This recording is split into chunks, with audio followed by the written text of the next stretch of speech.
বাড়িতে যদি গুরুদেব আসে আপনারা কি বলেন? গুরুদেবকে কি বলেন? কৃষ্ণ কথা শোনাতে বলেন? গুরুদেব গুরুদেব যদি একবার বাড়িতে পা রেখেছে, যার জীবনে যত দুঃখ আছে সব গুরুদেবকে জানায়। গুরুদেব, আমার বাড়ির এই সমস্যা, আমার ছেলের এই সমস্যা, আমার পরিবারের এই সমস্যা, আপনি এসেছেন যখন গুরুদেব, আমাদের এই সমস্যা সমাধান করবার মতো আশীর্বাদ করে দিন। হাত দেখুন গুরুদেব, কি সমস্যা আমার, হাতে যত সমস্যা, হরি বল, সব গুরুদেবের কাছে জানাতে পারলে আমরা বেঁচে যাই। এটাই গৌর হরি বল। কিন্তু প্রকৃত ভক্তের স্বভাব কি? আজ এখান থেকে আমাদের শিক্ষা পেতে হবে মা। গুরু যখন বাড়িতে আসে, এই সংসারের ত্রিতাপ জ্বালার মধ্যে দিয়ে ভগবানের নাম তো করার সময় নেই আমাদের। তাই যখন কোনো বৈষ্ণব, কোনো সন্ন্যাসী, কোনো ভক্ত আসে গৃহে, হাজার কাজের মধ্যে দিয়ে সময় বের করে তার কাছে বলতে হয়, আজ যখন নিজগুণে কৃপা করে আমার ঘরে চরণধুলি রেখেছ, তোমার মুখে দুটো কৃষ্ণ কথা শ্রবণ করব। এটা ভক্তের করা উচিত, কিন্তু আমরা সেটা করি না। মনে করি গুরুদেব যদি আশীর্বাদ করে দেয় তাহলে আমরা সর্বসুখী সুখী হয়ে যাব। জেনে রাখবেন মা, গুরুদেব একটা কাজই পারেন, সে কিন্তু আপনাকে ভগবানের চরণে পৌঁছে দেবেন না। তবে গুরুদেব কি করেন? গুরুদেবের কাজ কি? আমি যেমন ভগবানের দাস, তুমি যদি আমার কাছে আসো, আমি তোমাকে ভগবানের দাস করে দিতে পারি, কিন্তু তার চরণে পৌঁছানোর দায়িত্বটা তোমার, সেটা আমার নয়। আমি তোমাকে দাস করবার পথ বলে দেব, কিভাবে তার চরণের দাস হবে, কিন্তু সেইখানে পৌঁছাতে গেলে তোমাকে পৌঁছাতে হবে তোমার কর্ম অনুযায়ী।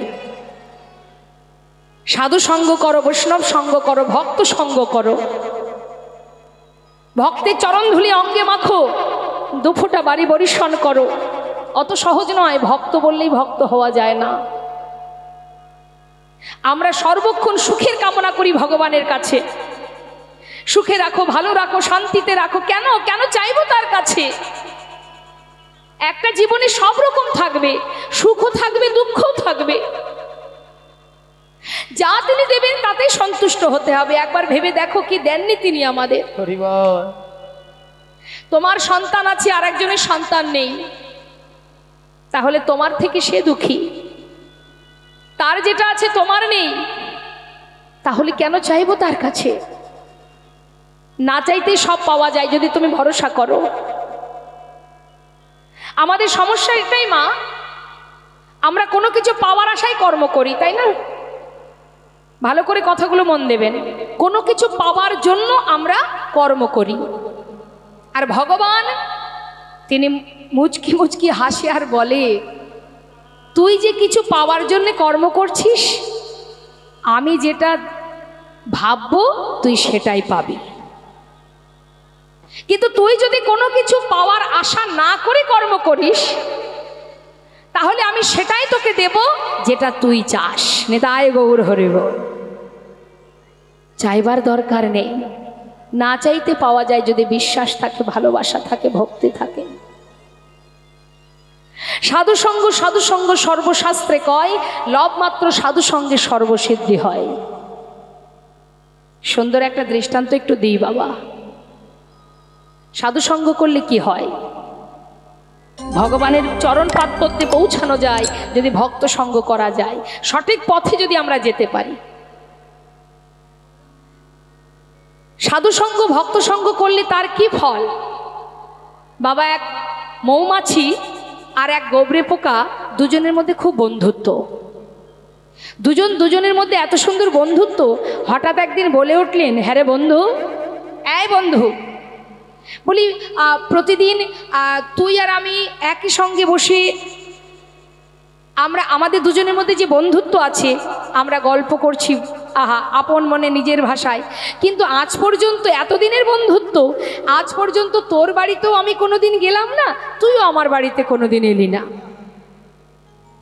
তা বলি বন্ধু, একদিন তো সবাই সবার বাড়ি যাওয়া যায় নাকি?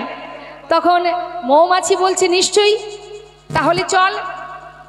চিন্তা করছে, আমি যদি এখন গোবরে পোকার বাড়িতে যাই, গোবরে পোকা কোথায় থাকে মা?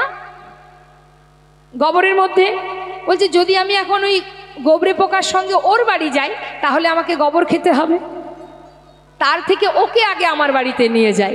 বেশ, এখন গোবরে পোকাকে বলছি শোন তুই এক কাজ কর, তুই আগে আমার বাড়ি চল।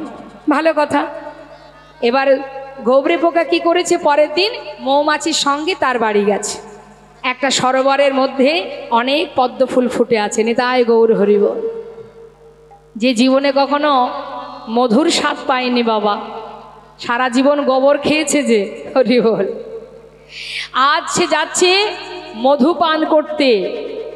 তা সেখানে গিয়ে মৌমাছি বলছে এই দেখ, এই হলো আমার সরোবর, এটা আমার বাড়ি, এখানে অনেক ফুল ফুটে আছে, তোর যেখানে ইচ্ছা সেইখানে বসে তুই মধু পান কর।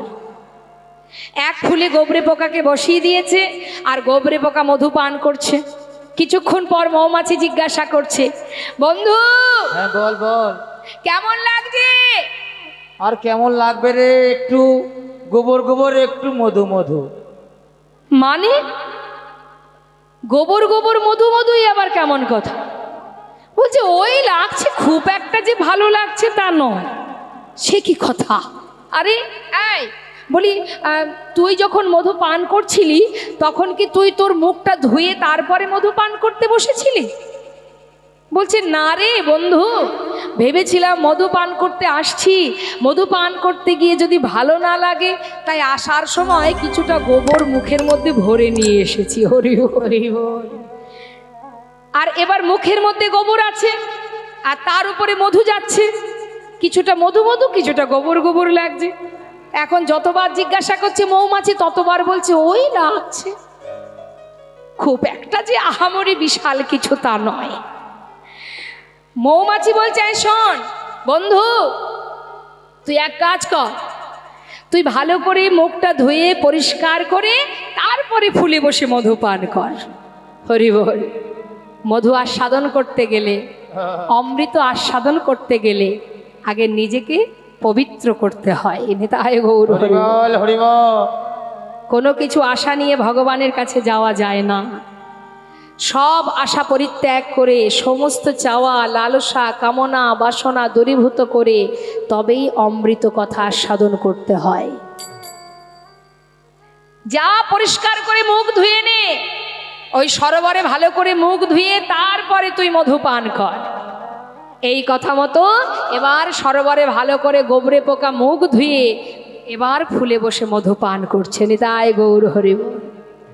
দেখতে দেখতে সন্ধ্যা হয়ে যাচ্ছে মা, পদ্ম ফুলের পাপড়ি বন্ধ হতে যায়।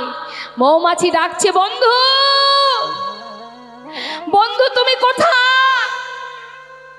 দেখো দেখো, একটু পরেই পাপড়ি বুঝে যাবে, তুমি আর বাইরে বেরোতে পারবে না। বন্ধু কোথায় তুমি? গোবরে পোকা ফুলের মধ্যে বসে বসে বলছে আহা, দেখো না আমায়, মধু পান করতে দাও। এত সুস্বাদু, এত স্বাদ, এত সুখ, এত শান্তি আমি আগে কখনো পাইনি। সেবায় বিঘ্ন ঘটিও না, আমাকে মধু পান করতে দাও। মৌমাছি চারিপাশে ঘুরছে, বন্ধু উঠে এসো, বন্ধু উঠে এসো।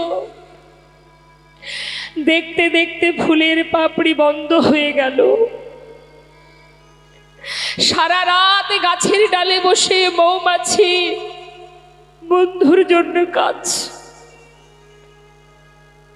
ভোর হতে না হতেই একজন বৈষ্ণব সরোবরে এসেছে গোবিন্দ সেবার জন্য ফুল চয়ন করতে।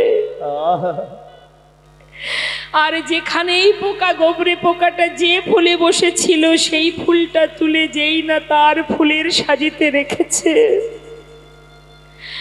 মৌমাছি দেখছে যে এই ফুলটা চলেছে গোবিন্দ সেবায়, এ তো পরম সৌভাগ্য, আমি একবার পাঁচু পাঁচু যাই, দেখি কি হয়। মৌমাছি ফুলের পিছনে পিছনে সেই ভক্তের পাছু পাছু যাচ্ছে। সেই ফুলটা নিয়ে গিয়ে ভগবানের চরণে গোবিন্দায় নম বলে নিবেদন করলো। মন্দিরের বাইরে গাছের ডালে বসে মৌমাছি দেখে আর বলে, বন্ধু আজ তোমার পরম সৌভাগ্য। তুমি জানো না বন্ধু, তুমি কার চরণে পৌঁছে গেলে, যেটা আমি পারলাম না বন্ধু, আজ তোমার ভাগ্যে হলো। ভাগ্য ভালো তোমার, তুমি ফুলের মধু পান করতে এসেছিলে। সেই ফুল ভগবানের চরণে নিবেদন হলো। তার পরের দিন সেই ফুলটাকে তুলে নিয়ে প্রভুর চরণ থেকে গঙ্গার জলে ভাসিয়ে দিল। মৌমাছি কাঁদে আর বলে, বন্ধু তুমি যে উদ্ধার হয়ে গেলে। হরি বল, হরি বল। বৈষ্ণবের পরশ পেলে, গঙ্গার জলের পরশ পেলে, গোবিন্দ চরণে নিবেদন হলে তোমার মতো ভাগ্য আর কয়জনার। এ তো অল্প ভাগ্যের কথা নয়। তাই মাগো, বৈষ্ণব সঙ্গ, সাধু সঙ্গ, মায়ার সংসারের কোনো কথা ভক্ত বৈষ্ণবকে বলতে নেই। শুধু তাদের কাছে কৃষ্ণ কথা, অমৃত কথা আস্বাদনের জন্য উদ্গ্রীব হয়ে একবার গুরুদেব চরণধুলি রেখেছ যখন, আমাদের হৃদয় মাঝের সমস্ত মোহ মায়া দূরীভূত করে কৃষ্ণ নাম শ্রবণ করাও। হরি বল, হরি বল। এটাই উচিত আমাদের। মায়ার সংসারের দুঃখ কষ্ট এ তো কিছুদিনের জন্য বাবা, এটা আসবে যাবে। আমাদের জীবনটা যদি জীবনে দুঃখ থাকে মা, জেনে রাখবেন দরজার বাইরে সুখ দাঁড়িয়ে আছে। আপনার দুঃখ চিরকাল থাকবে না, কখনো না কখনো সেই দুঃখ চলে যাবে, সুখ ঢুকে যাবে। সময় হলে ঠিক সুখ চলে আসবে। আবার সুখ যখন আসবে তখন যদি আপনি পাগল হন যে আমি সুখ পেয়েছি, আনন্দে পাগল হয়ে গেলেন, কিন্তু সেটা উচিত নয়। কেন? সুখ যখন জীবনে আসে সেই সুখ বেশিক্ষণ থাকে না। আবার দরজার বাইরে দুঃখ দাঁড়িয়ে থাকবে, সেও কিছুদিন পর সুখ চলে যাবে, দুঃখ ঢুকে যাবে। তাই আমাদের উচিত কি? সব কিছুকে মেনে নিয়ে চলা, সব কিছুকে মেনে নিয়ে আমাদের চলা, এটা আমাদের উচিত। পদ্মা আর দেরি করো না, তাড়াতাড়ি বৈষ্ণব সেবার আয়োজন করো। ঘরে তো কিছু নেই মা, কি দিয়ে সেবা দেবে? তাড়াতাড়ি করে মাতা পদ্মাবতী তার যতটুকু ছিল কোনো রকমে রন্ধন করেছে, রন্ধন করে বৈষ্ণব সেবা দিয়েছে। বৈষ্ণব সেবার পর সন্ন্যাসী ঠাকুর বলছে, মা আমি তো সেবা করলাম, এবার তোমরা দুজনে সেবা করো।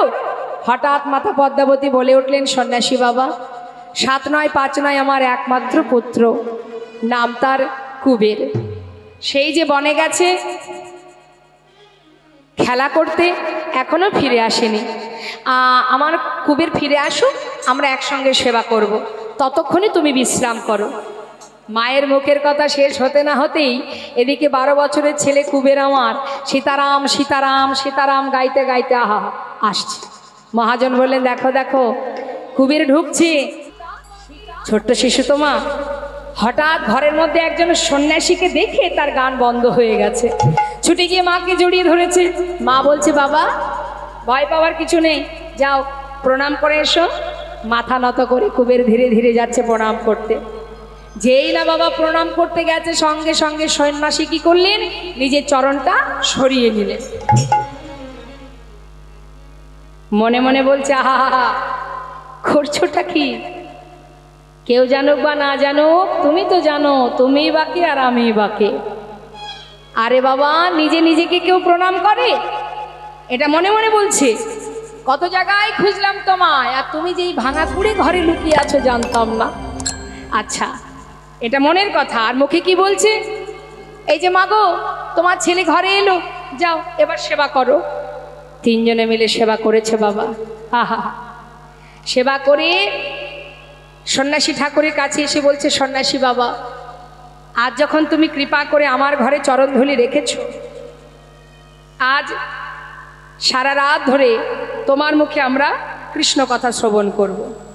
আমাদের একটু কৃষ্ণ কথা শোনা। এবার আমার মায়েদের কাছে একটু জিজ্ঞাসা করি, তাল বেতাল হয়ে গেলে হবে না, তালে তালে গাইতে হবে। এখানে আমার মায়েরা সবাই বসে আছেন, অগণিত ভক্ত সাধুগুরু বৈষ্ণব। এটা একটা পরিবার মা, এটাও কিন্তু একটা পরিবার। আমি আপনাকে চিনি না, আপনি আমাকে চেনেন না, কিন্তু তথাপিও একটা পরিবার। এটা কার পরিবার? এটা ভগবানের পরিবার, গোবিন্দের পরিবার। যে পরিবারে আমরা সবাই একত্রিত, অর্থাৎ আমরা সবাই গোবিন্দের। এখানে যত ভক্ত আছে দেখবেন বাবা, কেউ মাসে 1 লাখ টাকা রোজগার করে, সেও এই একই আসনে বসে আছে, আর যে দিনমজুরি খাটে সেও এই একই আসনে বসে আছে। অর্থাৎ ভগবানের পরিবারে সকলেই সমান, তাই তো? তাহলে যে পরিবারে আমরা বসে আছি, যে পরিবার আমার পরিবার, আমার গোবিন্দের পরিবার, আমরা সেই পরিবারেরই সন্তান। তাহলে আজ তার জন্য আমরা গাইব একবার উচ্চস্বরে, প্রাণ ভরে, স্বতঃস্ফূর্তভাবে, তালে তালে। হ্যাঁ, কখনো অলসতা করবেন না, হরি নামে অলসতা করবেন না, জড়তা রাখবেন না। দুহাত তুলে মনের জোরে, দুটি বাহু তুলে একবার সবাই তালে তালে তুলুন হাত। নিতাই গৌর হরিবল হরিবল। বাহ, এবার একই তালে সবাই মিলে। হ্যাঁ, হরে কৃষ্ণ হরে কৃষ্ণ কৃষ্ণ কৃষ্ণ হরে হরে, হরে রাম রাম রাম হরে হরে, হরে কৃষ্ণ। বাহ, আহা, হরি বল।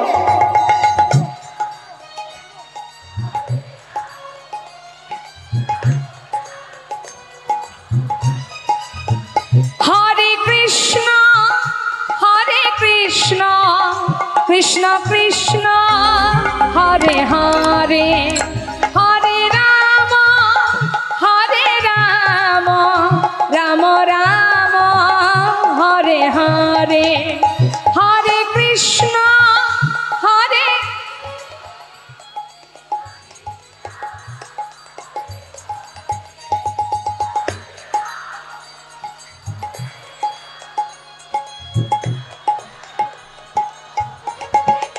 এ হরে কৃষ্ণ, নিতাই গৌর হরিবল হরিবল। কৃষ্ণ কৃষ্ণ হরে হরে, হরে রাম রাম রাম হরে হরে, হরে কৃষ্ণ কৃষ্ণ কৃষ্ণ হরে হরে, হরে রাম রাম রাম হরে হরে, হরে কৃষ্ণ কৃষ্ণ কৃষ্ণ হরে হরে, হরে রাম রাম রাম হরে হরে। সারা রাত ধরে বৈষ্ণবের কাছে তিনজনে, হারাই পণ্ডিত, পদ্মাবতী এবং তার সন্তান, সারা রাত ধরে কৃষ্ণ কথা শ্রবণ করতে করতে নিশি প্রভাত হয়ে গেল। মা যেই না নিশি প্রভাত হয়ে গেল, হারাই পণ্ডিতকে ডেকে বললেন, পণ্ডিত এবার আমাকে বিদায় দাও, যেতে হবে। পদ্মাবতী বলছে, সন্ন্যাসী ঠাকুর, তুমি আমার গৃহে এসেছো, সেবা করেছো, একটু অপেক্ষা করো, দেখি কিছু দক্ষিণা দিতে পারি কিনা। শাস্ত্রে আছে, বৈষ্ণব সেবা দেবার পর দক্ষিণা না দিলে সেই সেবায় কোনো ফল হয় না। আমার ছোট্ট একটি সংসার, আমার একটি সন্তান আছে, যাকে নিয়ে আমার দিন কাটে, সংসারে যাতে অমঙ্গল না হয়, একটুখানি অপেক্ষা করো। ঘরের মধ্যে খুঁজে খুঁজে খুঁজে খুঁজে মা একটা স্বর্ণ মুদ্রা পেয়েছে। এই স্বর্ণ মুদ্রাটা কি করে পেল? হারাই পণ্ডিত ওই যে গ্রামে গ্রামে ভিক্ষা করে, কোনো ব্যক্তি স্বর্ণ মুদ্রা দিয়েছিলেন, সেটা যত্ন করে মাতা পদ্মাবতী গুছিয়ে রেখেছিলেন। আজ বৈষ্ণবকে সেই স্বর্ণ মুদ্রাটা দেবার জন্য সেটাকে নিয়ে যখন বলছে, সন্ন্যাসী বাবা শোনো, এই নাও, আজ এটাই তুমি দক্ষিণা স্বরূপ গ্রহণ করো। সঙ্গে সঙ্গে সন্ন্যাসী ঠাকুর বললেন, মা আমরা তো বৈষ্ণব সন্ন্যাসী, কামিনী কাঞ্চন আমরা কি করব বলো, এ তো আমরা নিতে পারবো না। আমাকে বিদায় দাও, আমি চলে যাই। সন্ন্যাসী বাবা, এমন কথা বলো না, একটু দাঁড়াও। কি করব বলো, দিনহীন কাঙাল আমরা, কিছু দেবার মতো ঘরে নেই। একটু দাঁড়াও, দেখি আর কিছু পাই কিনা। সন্ন্যাসী ঠাকুর বলছে, দাঁড়াও মা, কে বলেছে তোমার কাছে কিছু নেই? আমি তো দেখতে পাচ্ছি তোমার কাছে অনেক কিছু আছে। তুমি শুধু আমাকে বলো, কথা দাও, আমি যা চাইবো তুমি আমায় দেবে। আমারও একটা আশা আছে, আর আমি সেই আশা তোমার কাছ থেকে পূর্ণ করতে চাই। সন্ন্যাসী বাবা, আমার ঘরে আছে? আচ্ছা আচ্ছা, যদি থাকে তুমি আমায় বলো, আমি তোমায় দেব। দেবে তো? 3 সত্য করো মা।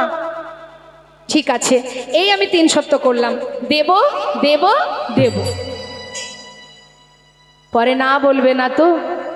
সন্ন্যাসী বাবা, একবার চেয়েই দেখো। তবে মা, পারবে তোমার প্রাণটা দিতে? হরি বল। তোমার প্রাণটা দিতে পারবে? মাতা পদ্মাবতী বললেন, সন্ন্যাসী বাবা, যদি সত্যি তুমি আমার প্রাণ চাও, আজ আমি তোমার সামনে দাঁড়িয়ে কথা দিচ্ছি, তুমি একবার চেয়েই দেখো কি আছে দেহের মধ্যে। দেহ থেকে যখন প্রাণ পাখিটা চলে যায়, এই দেহটা পথে ঘাটে পড়ে থাকে। এই অসার দেহটা চলে যায়, মাটি হয়ে যায়। আজ যদি সত্যি তোমার চরণে আমার প্রাণটা দক্ষিণা স্বরূপ দান করতে পারি, আমার মনুষ্যকুলে জন্ম পাওয়া ধন্য হয়ে যাবে। যাও সন্ন্যাসী, তুমি যাও, একটিবার বলো, আমি কথা দিচ্ছি আমার প্রাণটা তোমার কাছে উৎসর্গ করব। তুমি একবার যাও মা। তোমার প্রাণ নয় মা, তোমার ভালোবাসার প্রাণ, ভালোবাসার প্রাণ। সন্ন্যাসী ঠাকুর, আমাকে একটু বুঝিয়ে বলো না, তুমি কি বলতে চাইছো? শোনো মা, তোমার একমাত্র কুবেরকে যদি আমায় করো যাহা পেলে জগতে জুড়াইবে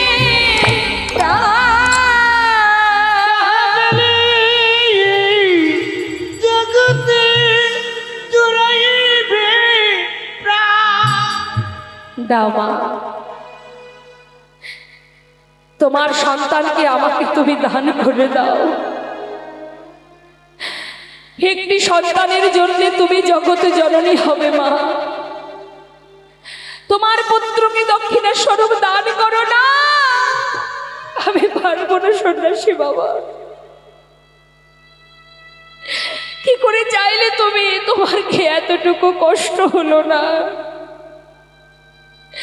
7 নয় 5 নয়, আমার একমাত্র পুত্র ছাড়া যে আমার আর কেউ নেই।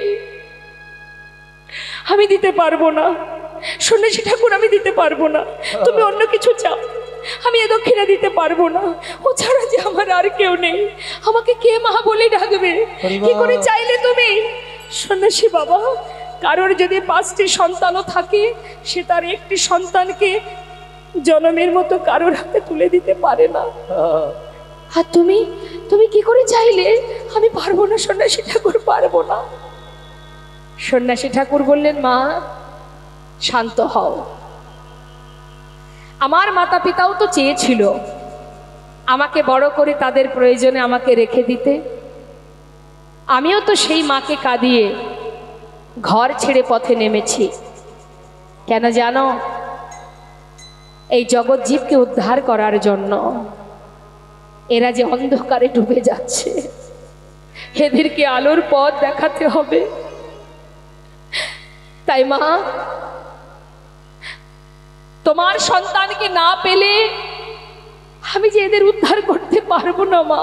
হরি বল, হরি বল। মা গো, তোমার কাছে আমার এটাই চাওয়া। হারায় পণ্ডিত এসে বলছে, পদ্মা, এমন দিন আমার জীবনে আসবে আমি জানতাম। আমি আমার কুবেরের কুষ্টি বিচার করে দেখেছিলাম, কুবের শুধু আমার সংসারের জন্য আসেনি, ও এসেছে বিশ্ব সংসারের জন্য, এসেছে জগতে জীবের কল্যাণের জন্য। সমাজের কল্যাণের জন্য আজ তুমি ওকে ধরে রাখলেও একদিন তোমায় ছেড়ে চলে যাবেই যাবে। পদ্মা, তুমি বিদায় দিয়ে দাও। ছোট্ট 12 বছরের ছেলে কবির বললেন, মা আজ তো তোমার আনন্দের দিন, তোমার সন্তানকে তুমি দক্ষিণা স্বরূপ বৈষ্ণব চরণে দান করবে। শিশুকাল থেকে তুমি চেয়েছিলে যেন ভগবানের চরণে আমার মতি গতি থাকে। আজ তো তোমার সুদিন এসেছে মা। সব মাতা পিতাই চায় সন্তানের যেন ভগবানের চরণে মতি গতি থাকে, ভগবানের সেবায় লাগে। আজ আমারও বড় আনন্দ মা। আজ আমার বলতে মনে হচ্ছে, আমি বলি জনম জনম যেন এমন মায়ের গর্ভে আমি জন্ম পাই, আর জনম জনম যেন বৈষ্ণবের কাছে দক্ষিণা স্বরূপ নিজেকে দান করতে পারি। মা আমাকে বিদায় দাও মা, আমি চলে যাই।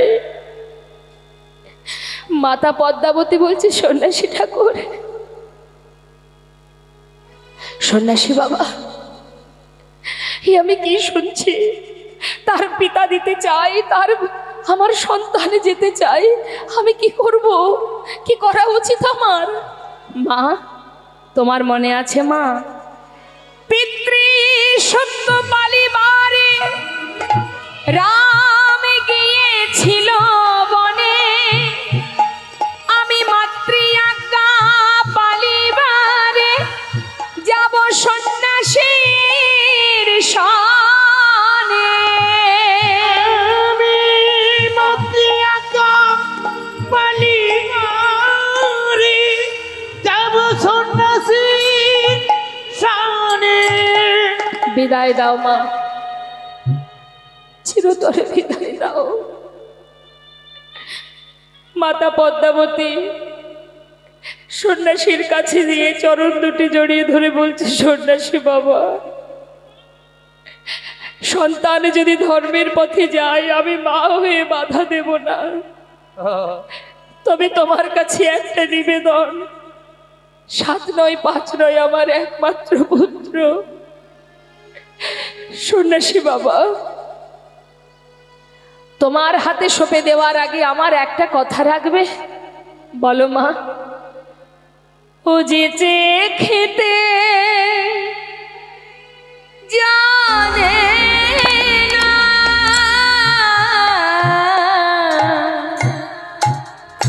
ও যে খেতে জানে না, তুমি ওর মুখ দেখে খেতে দিও, যে খেতে জানে না, মুখ দেখে খেতে দিও, যে খেতে জানে না, দুধের বাছা কুবের আমার, যে খেতে জানে না, দুধের বাছা কুবের আমার, যে খেতে জানে না। সন্ন্যাসী বাবা, সারাদিন হয়তো খেলার ছলে মায়ের কথা মনে পড়বে না, কিন্তু যখন সন্ধ্যা হবে হয়তো কুবের আমার মায়ের কোল খুঁজবে। সন্ন্যাসী বাবা, তুমি কি তোমার কোলে বসিয়ে কৃষ্ণ কথা হরি কথা শ্রবণ করিও। বিদায়, বিদায় মা। মাতা পিতার চরণে প্রণাম করে সন্ন্যাসীর হাত ধরে বিদায় নিচ্ছে। মাগো বিদায় দাও মা, বিদায় দাও। জন্মের মতো বিদায় দাও মা। আমি এ দেশ ছেড়ে যাই গো চলে। মাগো জন্মের মতো বিদায় দাও মা। আমি এ দেশ ছেড়ে যাই গো চলে। মাগো জন্মের মতো বিদায় দাও মা। তুমি পারো যদি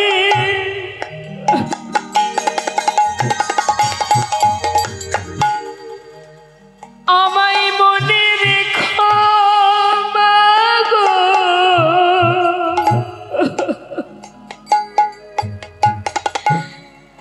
না হয় আমায়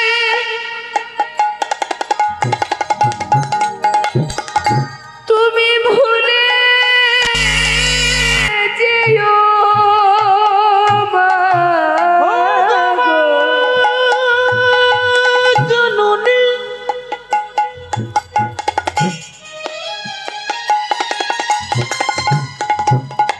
আমার জন্ম ভূমি ও গো মা গো আমার, তুমি বিদায় দাও। পারো যদি আমায় মনে রেখো, না হয় আমায় তুমি ভুলে যেও মাগো। এই দেখা শেষের দেখা রে, দেখা শেষের দেখা মাগো, আর দেখা হবে না মাগো। মাগো জন্মের মতো বিদায় দাও মা। আমি এ দেশ ছেড়ে যাই গো চলে। জন্মের মতো বিদায় দাও মা। সন্তানকে সঁপে দিলেন সন্ন্যাসীর হাতে, মাতা পিতার চরণে প্রণাম করে বিদায় দেওয়ার কালে যখন পথ দিয়ে যায় মাতা পদ্মাবতী হারায় পণ্ডিত। এখানে তো অনেক মা আছে, আমরাও তো মা, আমরা পারবো মা আমাদের একটা সন্তানকে কারোর হাতে চিরতরে দিয়ে দিতে?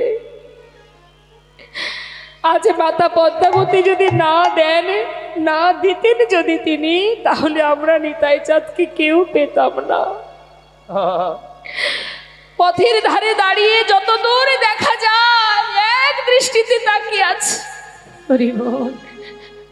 কিছুটা পথে চলে যাবার পর মা চিৎকার করে উঠেছে, কবে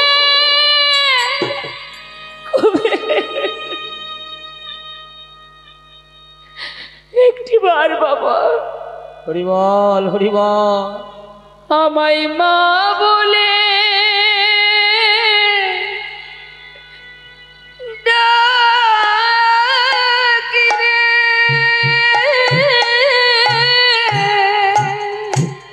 আমায় মা বলে ডাক রে, দুধের বাছা কবে আমায়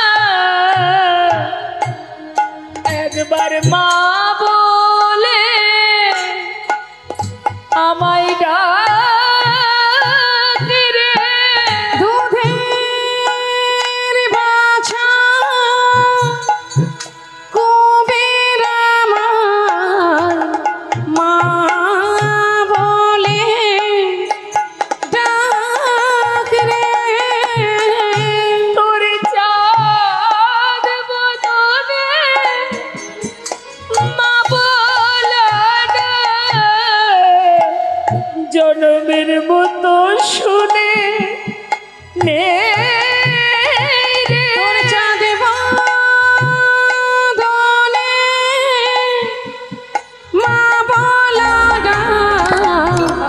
জন্মের মতো শুনে নে রে। মা ঘরের দরজায় বসে বসে কাঁদছে কুবের কুবের বলে। ছোট্ট কুবের আর পিছন ফিরে চাইলো না, মনে মনে বলল, মা আমায় তুমি আর ডেকো না মা, আর ডেকো না। সন্ন্যাসীর হাত ধরে চলে গেল। নানা তীর্থ ঘুরছে ছোট্ট শিশুকে নিয়ে সন্ন্যাসী। নানা তীর্থ ঘুরতে ঘুরতে ঘুরতে ঘুরতে মুম্বাই একটি জায়গা আছে পান্ডুয়াপুর বলে, সেই পান্ডুয়াপুরে একটি নদী আছে যার নাম ভীমা। ওই ভীমা নদীর তীরে গিয়ে বললেন, কুবের নদী থেকে ভালো করে স্নান করে এসো, আজ আমি তোমায় কৃষ্ণ মন্ত্র দীক্ষা দেব। স্নান করে এসে সন্ন্যাসীর কাছ থেকে শ্রুতিমূলে বদনে দিয়ে কৃষ্ণ মন্ত্র দীক্ষিত হলেন। দীক্ষিত হবার পর যেই না সন্ন্যাসী চরণে প্রণাম করলেন, প্রণাম করা মাত্রই, প্রণাম করে যেই না বদনটা তুলেছে মা, দেখছে কি সন্ন্যাসী ঠাকুর আর নেই। কোথায় গেল? চারিদিকে খুঁজছে, সন্ন্যাসী ঠাকুর তুমি কোথায়? আমি তোমায় দেখতে পাচ্ছি না কেন? কোথায় তুমি? সন্ন্যাসী ঠাকুর তুমি কোথায় গেলে? হঠাৎ অন্তর থেকে বলে উঠলেন, তুমি ভয় পেও না, আমি তোমার হৃদয়েই আছি। তবে আজ থেকে তোমার নাম আর কুবের নয়, আজ হতে